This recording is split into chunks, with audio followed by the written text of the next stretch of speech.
વર્ષની સુંદરીનો રોગ જોઈને પતાઈ રાજા મોહિત થઈ ગયા.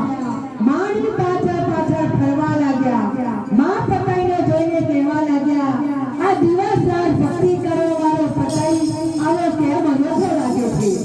પતાઈ રાજા માને કહે છે, હે સુંદરી, તમે આ ડુંગરમાં ના ચઢો, તમે તો મહેલમાં શોભો.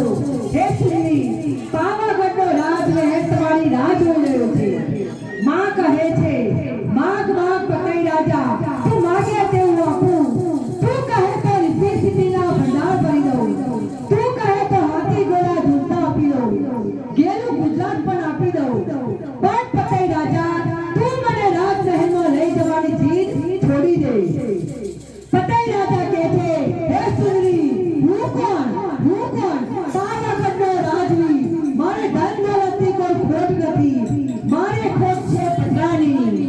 માં કહે છે, નક્કી તારા પાપનો ઘડો ભરાઈ ગયો છે. હે રાજન, મને ના ઓળખી. હું કોણ? તેમ છતાં પતાઈ રાજા માનતા નથી અને માનો પાલો પકડે છે. મારી કહે છે, તે પુત્ર બનીને મારો પાલો પકડ્યો હો તો તારી પોતે પેઢીને કાઢી દે. પણ તે પાલો કુદરતથી પકડ્યો છે. હે